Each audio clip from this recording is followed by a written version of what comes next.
Hi hello నమస్తే welcome back Purni YouTube express. ఈరోజు video కాకరకాయ చట్నీ చాలా బాగుంటుందండి. పక్కా కప్పు కొలతలతో చెప్తున్నాను, పర్ఫెక్ట్గా కుదురుతుంది. కొత్తగా చేసే వాళ్ళకైనా ఈ ప్రాసెస్లో చేయండి, కరెక్ట్గా కుదురుతుంది. ముందుగా అయితే ఛానల్ని సబ్స్క్రైబ్ చేసుకోండి. 1000 సబ్స్క్రైబర్స్ కోసం వెయిట్ చేస్తున్నాను, ప్లీజ్ సబ్స్క్రైబ్ చేసుకోండి. ప్రాసెస్లోకి వెళ్దాం. దీనికోసం నేను ఇక్కడ కాకరకాయలను తీసుకున్నాను. కాకరకాయలను శుభ్రంగా కడిగి తడేమి లేకుండా చూసుకోండి. ఫ్యాన్ కింద ఆరబెట్టుకోండి. తడంతా పూర్తిగా ఆరిపోయిన తర్వాతనే వీటిని ముక్కల్లాగా కట్ చేసుకోవాలి. ఈ కాకరకాయలని మీడియం సైజులో ఉండేవి తీసుకోండి, మరీ ముదిరివి కాకుండా లేతవి కాకుండా ఈ విధంగా మీడియం సైజులోవి తీసుకోండి. చూడండి, కాకరకాయలని ఈ విధంగా ముక్కల్లాగా కట్ చేసుకోండి. మీకు నచ్చిన షేప్లో కట్ చేసుకోండి.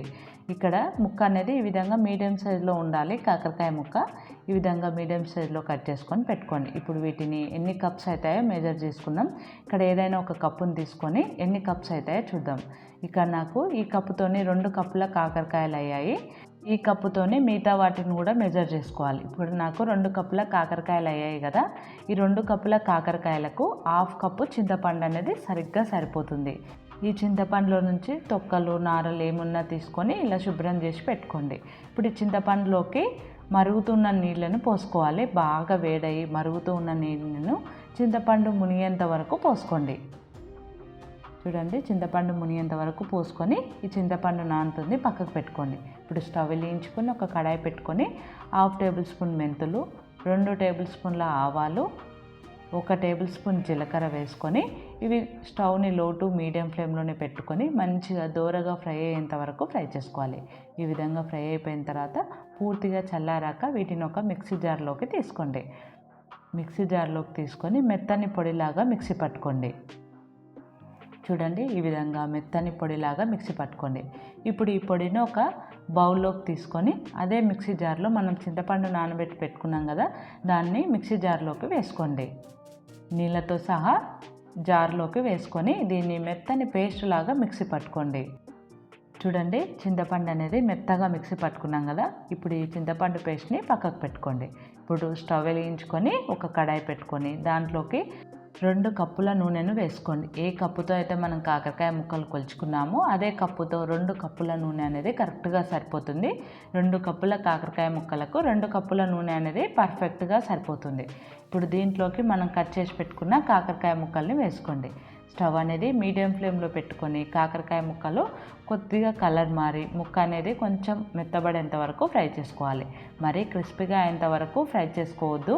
మనం ఫ్రైలోకి అయితే క్రిస్పీగా అయ్యేంత వరకు ఫ్రై చేసుకుంటాం, కానీ చట్నీలోకి ఇలా కొద్దిగా కలర్ మారి ముక్క అనేది కొంచెం మెత్తబడితే సరిపోతుంది. ఈ విధంగా ఫ్రై అయిపోయిన తర్వాత వీటిని ఒక ప్లేట్లోకి తీసుకోవాలి.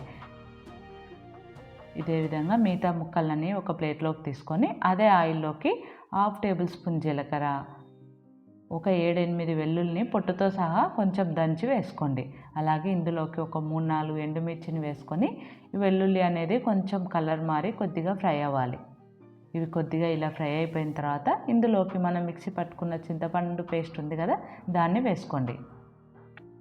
స్టవ్ అనేది మీడియం ఫ్లేమ్లోనే పెట్టుకొని చింతపండులో నుంచి పచ్చివాసన వాటర్ అంతా పోయి చింతపండులో నుంచి ఆయిల్ అనేది పైకి తేలేంత వరకు ఫ్రై చేసుకోవాలి, లేదంటే చట్నీ పాడైపోతుంది. చూడండి, ఈ విధంగా చింతపండుని బాగా నూనెలో ఉడికించుకోవాలి. చింతపండులో నుంచి ఆయిల్ అనేది బయటకు వస్తుంది కదా, ఈ విధంగా అయ్యేంత వరకు ఫ్రై చేసుకోవాలి. ఇప్పుడు స్టవ్ ఆఫ్ చేసుకొని పూర్తిగా చల్లారనివ్వాలి. ఈ పోపు అనేది పూర్తిగా చల్లారాలి, అప్పుడే మిగతా ప్రాసెస్ చేసుకోవాలి. ఇది పూర్తిగా చల్లారిన తర్వాత ఇందులోకి 3/4 కప్పు కారంని వేసుకోండి. 3/4 కప్పు కారం అనేది కరెక్ట్గా సరిపోతుంది. అలాగే మనం మిక్సీ పట్టుకున్నాం కదా పొడి, అది కూడా ఇందులోకి వేసుకోండి. 1/2 టేబుల్ స్పూన్ పసుపు కూడా వేసుకొని దీంట్లోకి 2 టేబుల్ స్పూన్ల ఉప్పు వేసుకోండి. ఉప్పు అనేది చూసి వేసుకోండి, లాస్ట్లో సరిపోకుంటే మరికొద్దిగా వేసుకోవచ్చు. ఇప్పుడు ఇది నూనెలో కలిసేలా బాగా కలుపుకోవాలి. చింతపండు ఈ కారం అనేది బాగా మిక్స్ అవ్వాలి. మిక్స్ అయిన తర్వాతనే మనం ఫ్రై చేసి పెట్టుకున్న కాకరకాయ ముక్కల్ని వేసుకోవాలి. బాగా మిక్స్ అయిపోయింది కదా, ఇప్పుడు ఇందులోకి మనం ఫ్రై చేసుకున్న కాకరకాయ ముక్కలు ఉన్నాయి కదా, అవి కూడా వేసుకొని బాగా కలిసేలా కలుపుకోండి. ఇలా బాగా కలిసేలా కలుపుకొని చూడండి, ఎంత కలర్ఫుల్గా చాలా బాగుంది కదా. ఇలా బాగా కలుపుకొని దీనిపైన మూత పెట్టుకొని 2 రోజులు ఊరాలి. 2 రోజులు ఊరితేనే టేస్ట్ బాగుంటుంది చట్నీ. 2 రోజుల తర్వాత మూత తీసి చూస్తే చూడండి, ఆయిల్ అంతా పైకి వచ్చేసింది కదా, ఇలా రావాలి. ఇప్పుడు అంతా కలిసేలా ఒకసారి కలుపుకొని ఉప్పు సరిపోయిందో లేదో టేస్ట్ చూసుకొని, సరిపోకుంటే మరి కొద్దిగా వేసుకొని కలుపుకోండి.